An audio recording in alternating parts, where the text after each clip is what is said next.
words on my sheet say, "Come in, all who long to know how to love this world." I know that's all of you. How to keep eyes open, hands unclenched, arms wide, breathing deeply in and out.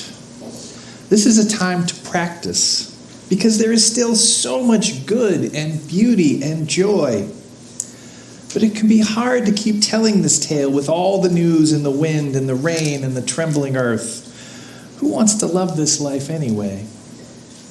Come in, all who teeter on this edge of cynicism, broken-hearted and trying still to remember laughter and kindness. And the chance to be alive in these days when so much is at stake. In this place, we remind each other why we persist, giving each other courage to take this path that is not always easy, to keep practicing this love that cannot, will not let us go, and still calls on us. Come, let us worship together.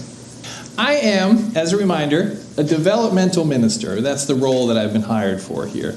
I was hired to help this community regroup after the disruption of COVID. We used to come to church every week, and we knew what was going on in life, and then COVID came, and everything went out the window. So I'm here to help you figure out what's next. And most of the time, if you've been working with me, you've probably already figured out that I'm not very directive. Usually, I just ask really annoying questions. I hear a lot of folks say, "We want to grow this church." So I go, "Why?" And then they say, "'Cause it's awesome." And I say, "Cool. What makes it awesome?" "Well, it just is." "Well, how did it get that way?" And at that point, most people usually look up from their coffee and say, "Oh, look, there's a new visitor. I should go say hi. Nice chatting with you." Now, I'm not going to deny there is something pretty awesome about this community. And if I had any questions remaining about that fact, they were put at rest last week after I watched every single person in this room begin full-on dancing last Sunday morning. Except for John Drury. Don't worry, John. We're going to do a second hour focused on dancing sometime, and we'll get you up to speed, and you'll be ready to go next time we do it. All right.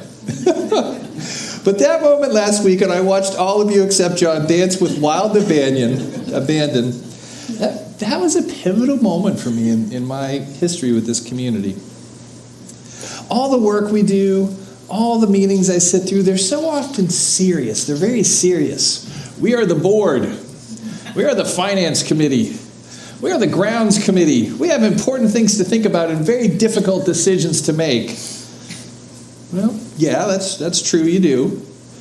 There are many important decisions that need to be made in a community like this one. But I always think that the most important decision to make, and to make constantly, is to keep coming back to why are you doing what you're doing in the first place? You're trying to grow this church. Why? Why? I know what my why is. I told you last week. My latest purpose in life is to create a world filled with joy by creating safe places to play. And I think you see me do that here. I'm actually living my why. But that might not be your why, right? It's kind of an offbeat why. You probably have a very different why. But what is our shared why? That one can be a little bit harder to pin down. You've done a bunch of meetings over the past few years. Even before I came here, you were trying to tease that answer out. But it's proving to be a tough question to answer because the why of a church is usually a heart answer. And most of the actions we take to try to help us figure out the why usually leads us into our heads. We might be able to come up with some pithy thoughts about why church is so darned important. But that will never lead us to capture the joyful energy that is actually available in a high-functioning church community such as this one. So as I said a minute ago, I don't tend to be very directive. But today I'm going to make a suggestion regarding something that I think this church should consider doing together. And it may sound a little foolhardy, but stay with me for the rest of the time. I would like to suggest that this whole church, every single person gathered here, the people that are on vacation coming back next week, the people that haven't been here for a while, the people that show up on Zoom, every single one of you, I'd like to suggest that you all get together to participate in the Heartland Parade on June 30th. Yeah, okay. So you might have seen this. Claire put something out a few days ago about, hey, should we do this again? So I get it. I'm gonna get out of character here right now. That might sound underwhelming to you. Like, okay, a parade. Whew.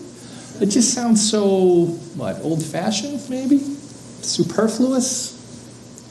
There are so many important things happening right now that need my attentions.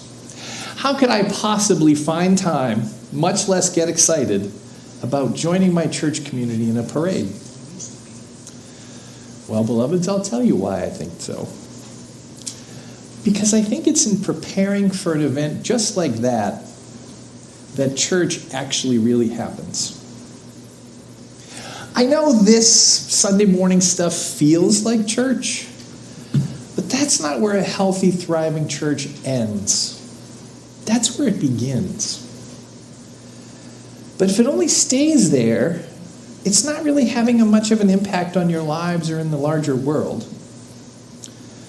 But coming together to plan for a parade, now that could be some church. And I think that's what this church desperately needs at this moment in its history. And I'll tell you why. I've worked in a lot of churches, probably 10 or 12 at this point. This church is very well run. You should know that. You've got a great board. You've got a great finance committee. You've got really solid policies and procedures and great staff that know how to follow those things. And you've got great folks working in family ministry and incredible folks working in social justice and all the other places. But truth be told, all those committees feel like overflowing containers of work that just needs to be done, right? It gets a little heavy after a while. It's important work in the life of a church. Don't get me wrong. It keeps the lights on. It keeps programming happening. It keeps those things that you look for happening. But it's still hard work. And lots of the folks in this community have been doing that work for a very, very long time. And they are rightly tired. And rightly hoping to pass the torch on to the next generation. That's like you and you and you and there's you and maybe you. I don't know you yet, but yes, I'm looking around. I'm looking at the new folks. But the next generation, I think, is missing one important thing that the folks that have been here for a long time have, which you might not think about very often. Because if you've been here for a long time, what you have developed is a lot of shared stories. Stories of joy and laughter and good times and bad, of good food and sunny days and plans that went off without a hitch, and likely stories that are the exact opposite of that. Chris, can you run that slideshow for me now? It's those stories, it's those shared memories that make a church worth being part of. So we've got some pictures of past times this community has shown up in the parade. In the busyness of modern life, I believe the muscles needed to create those types of memories have atrophied in all of us, myself included. And I think this upcoming parade, as silly as it sounds, provides a perfect opportunity for this community to flex its collective muscles once again. So, even if you have absolutely no interest in a parade at all, please stick with me for now. I'm going to list a few reasons why I think this particular opportunity is something we might collectively explore. And even if I get to the end and you say, that sounds great, but I parade less than John Drury dances, that's okay. I'm going to list all the potential available to this community if we take up this challenge collectively. And if we do this right, you could find just one unique small way to contribute, and you'd still get a bit of that benefit. But if you have a better idea than this parade to something we could do collectively together that would be easy low stress, fun, whatever. Show me how your idea checks all the boxes I'm going to talk about here, and maybe you can convince me that I think it would be a good idea to go in a different direction. Or maybe we kick off 2 projects at the same time.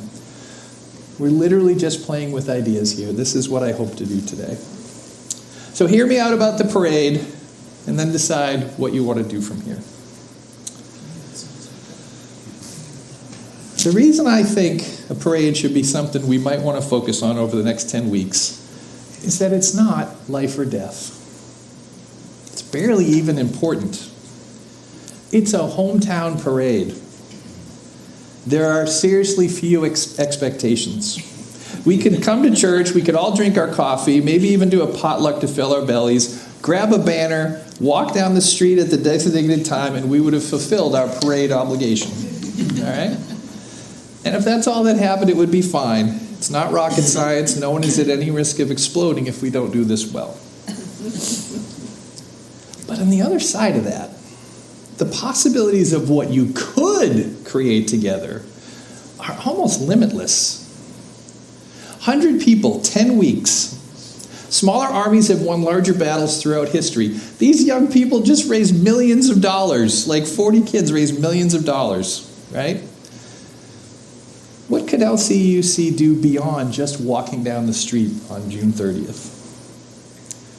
I think you could do lots of things. You could make a float. You could make music. You could make art. You could have matching t-shirts once again. Wouldn't that be cool? What can we set as goals for our collective selves?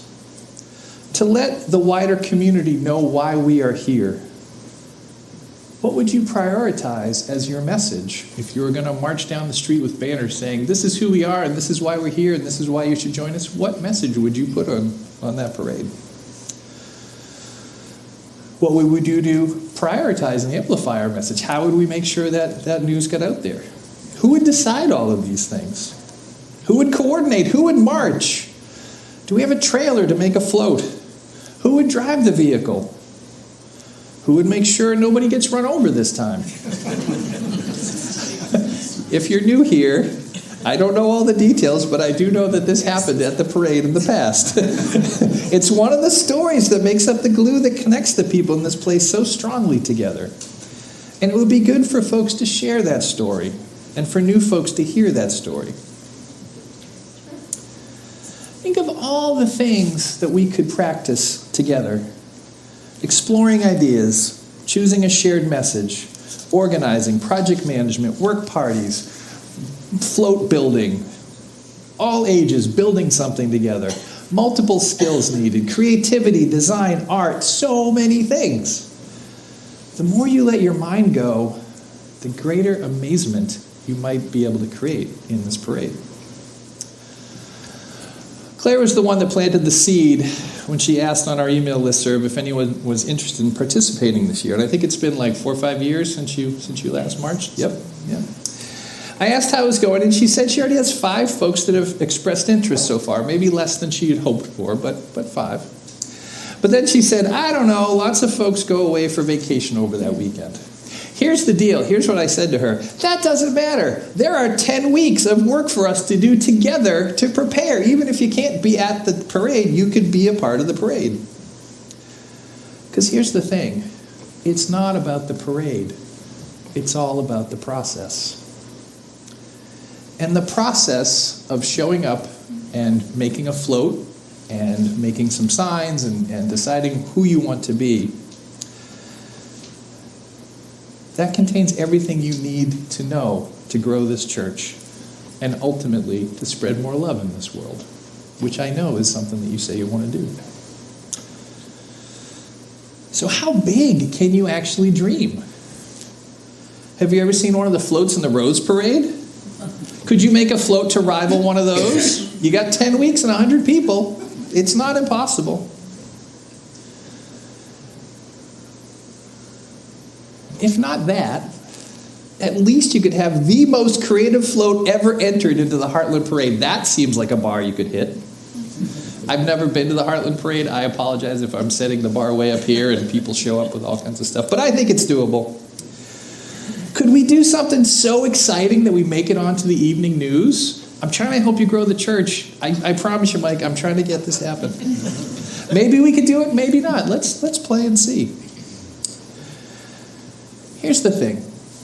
If everyone in this room committed to contributing in some way, whatever way that you can, no matter how small, to helping LCU show up with a presence to this parade, the potential for unparalleled joy and magic is created. Finding ways to involve the kids, finding ways to involve the elders, finding ways to free up time for the parents to contribute. It's not about the parade. It's about taking on an activity whose sole purpose is the strengthening of relationships in this community. We've stopped doing that in this country, and I honestly think that is the source of most all of our problems. If this community would commit to creating a presence in this year's parade, and if you really open yourself up to play with me on this, you will be creating an opportunity for folks to contribute to something larger than themselves, which in a capitalistic society is a completely radical act. Because you see, capitalism is designed, and it is designed very well to keep us comfortable. And I don't know about you, but most of the times I am pretty comfortable. I live in a safe home, I have access to healthy food, I have a job, I have a family that loves me, I have a little bit of leisure time. I'm pretty comfortable. It is really hard to get a comfortable person to move away from stasis and take on something for the good of something beyond themselves. Doing something like planning and participating in a parade takes work. It takes effort. It takes intention and planning. It's this expectation of shared work, though, that our democracy was founded upon. We are rushing headlong towards an I got mine, too bad you didn't get yours dystopia that sounds to me like the opposite of comfortable in the long term. But honestly, this is where we find ourselves today. I know lots of folks come to a church like ours looking for something, although they often can't say exactly what that something is. I will argue that most of what people come here looking for is the opportunity to be part of something larger than ourselves, a skill that is seriously falling off in the past decades. We see big problems in the world, but then we feel helpless to solve them. How can our little individual effort ever make a difference? The only way to truly know the answer to that question, the only way for all of our souls to help us right-size the answer to that question is if we practice coming together to achieve big things. It is in this practice that we can eventually learn what is actually possible. We can practice the planning and organizing and imagining and follow-up that are needed to bring something to life. And if you can get 100 people to make a memorable splash at a parade, you will have used every skill you will ever need to smash the patriarchy, to organize for bodily autonomy, or demand that your elected officials cast votes that align with your best interests. It's all the same work. So that's my pitch. Short sermon today. My ask is that as you leave this room, you commit to considering talking to somebody about the possibility of making this community turn into a parade. Track down Claire. Claire, stand up, wave, so everybody knows who you are. There's Claire. Think about how you might contribute. Think about some experience you have that you'd like to share, or maybe think about something you've always wanted to try, but have just never overcome the inertia. Maybe you've always wanted to learn to ride a unicycle. Guess what? You've got 10 weeks to practice. We'll see you there. Make it so.